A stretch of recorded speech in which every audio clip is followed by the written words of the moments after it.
ആളിക്കത്തിയുരോഷം, മരണം 19. സമൂഹമാധ്യമ നിരോധനം നേപ്പാളിൽ പ്രക്ഷോഭം അക്രമാസക്തമായി. പാർലമെന്റ് സമുച്ചയത്തിൽ കടന്ന സ്കൂൾ വിദ്യാർത്ഥികൾ ഉൾപ്പെട്ട ജെൻസി പ്രതിഷേധക്കാർ. എന്തായി ജെൻസി എന്നൊക്കെ പറഞ്ഞ നോക്കട്ടെ. Gen Z WhatsApp, Facebook, Instagram, X, YouTube എന്നിവയടക്കം 26 സമൂഹ മാധ്യമ സൈറ്റുകളാണ് കഴിഞ്ഞ വ്യാഴാഴ്ച സർക്കാർ നിരോധിച്ചത്. തേസുപടാവാ അങ്ങനെ നടക്കുമ്പോ പേപ്പറൊക്കെ നോക്കുക, പേപ്പറൊക്കെ നോക്കുക. അതുകൊണ്ടല്ലേ ഈ നേപ്പാളില് നമുക്ക് പറ്റിയൊരു പണിയാ ഞാൻ പറഞ്ഞിരുന്നത്. നേപ്പാളില് എന്താ അറിയോ, സമൂഹ മാധ്യമങ്ങൾ നിരോധിച്ചു. എന്താ ഈ സമൂഹ മാധ്യമങ്ങൾ എന്ന് പറഞ്ഞാൽ ഏതൊക്കെയാ വരുന്നത്? വാട്സപ്പ്, ഇൻസ്റ്റഗ്രാം, ട്വിറ്റർ, ഇപ്പൊ അതിന് എക്സ് എന്ന് പറയാം, യൂട്യൂബ്, ഫേസ്ബുക്ക്, ഈ വക സാധനങ്ങളൊക്കെ നിരോധിച്ചു. എന്താ നിരോധിച്ച വരാൻ പോണേല്?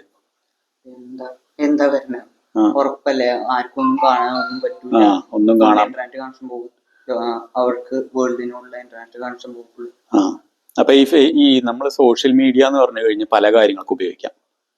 ഈ സോഷ്യൽ മീഡിയ നമുക്ക് ഫേക്ക് ന്യൂസ് ഇറക്കാൻ വേണ്ടി ഉപയോഗിക്കാം, ആളുകളെ മോശമാക്കാൻ, കരിവാരിത്തേക്കാൻ വേണ്ടി ഉപയോഗിക്കാം, മതസ്പർദ്ധ, എൻ്റെ മതമാണ് വലുത്, മറ്റവൻ്റെ മോശമാണ്, ഞാൻ ചെയ്യണത് നല്ലത്, മറ്റവൻ ചെയ്യണത് മോശമാണ് എന്നൊക്കെ പറഞ്ഞിട്ട് അങ്ങനെ വേണമെങ്കിൽ അങ്ങനെ ചെയ്യാൻ ഉപയോഗിക്കാം.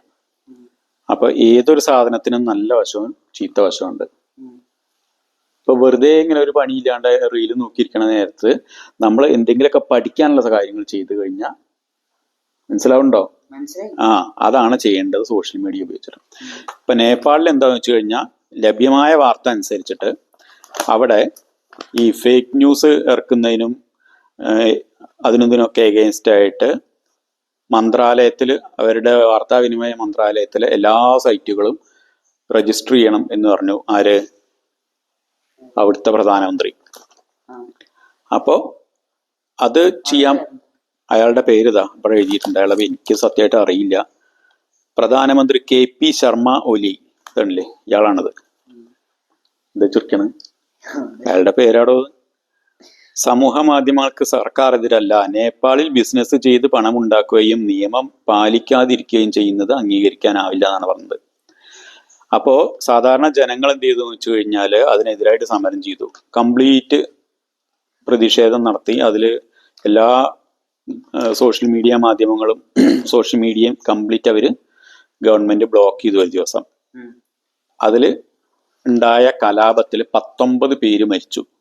അതിന്റെ ഉത്തരവാദിത്തം ഏറ്റെടുത്തിട്ട് ആഭ്യന്തരമന്ത്രി അവിടെ രാജിവെക്കുകയൊക്കെ ചെയ്തു, രമേശ് ലേഖക് എന്ന് പറഞ്ഞ ആള്. അപ്പൊ എന്താ വെച്ചാല് പ്രതിഷേധം ചെയ്യണവര് ജെൻസി ആളുകളാണ്. എന്താ ജെൻസി എന്ന് പറഞ്ഞ?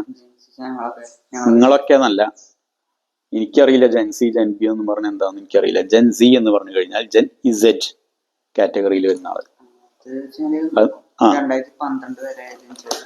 നമ്മൾ സാധാരണ, എനിക്ക് പുതിയ അറിവാണത്, ഈ ആളുകളെ അവരുടെ ജനനം അനുസരിച്ചുള്ള കാറ്റഗറൈസേഷൻ എത്ര, 65 തൊട്ട് 80 വരെ ജനിച്ചവരെ ജെൻ എക്സ് എന്ന് പറയും.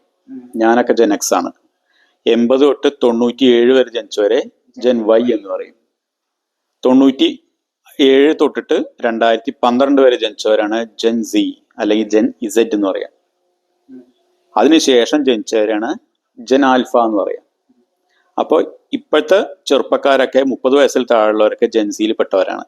അപ്പൊ അവരുടെ അവകാശങ്ങൾ നിഷേധിച്ചു എന്ന് പറഞ്ഞിട്ടാണ് അവര് പ്രക്ഷോഭം ഉണ്ടാക്കിയത്. അപ്പോൾ സംഗതി എന്താണെന്ന് അറിയില്ല, അതിന്റെ സത്യാവസ്ഥ കാര്യങ്ങളൊന്നും നമുക്കറിയില്ല. ഇനിയിപ്പോ ഭരണകൂടം എന്തെങ്കിലും അഴിമതി കാണിച്ച് മൂടി വെക്കാൻ വേണ്ടി ചെയ്തതാണോ ഒന്നും അറിയില്ല. അതിനെപ്പറ്റും നമുക്ക് വലിയ ഐഡിയ ഇല്ല അവിടുത്തെ കാര്യങ്ങൾ. എന്തായാലും ഈ ഓരോ ജനറേഷനിലും പെട്ടവര് ഇപ്പൊ സോഷ്യൽ മീഡിയ എന്ന് പറഞ്ഞാൽ അത്രയ്ക്കും സ്ട്രോങ് ആണ്. അത്രയും കാര്യങ്ങൾ, അത്രയും എന്താ പറയാ, അത്രയും ഇമ്പാക്റ്റ് ഉണ്ടാക്കുന്ന ഒന്നാണ് സോഷ്യൽ മീഡിയ.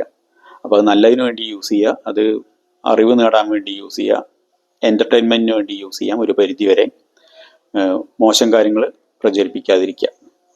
ഓക്കെ, അപ്പോൾ എല്ലാവരോടും താങ്ക്സ് പറഞ്ഞു.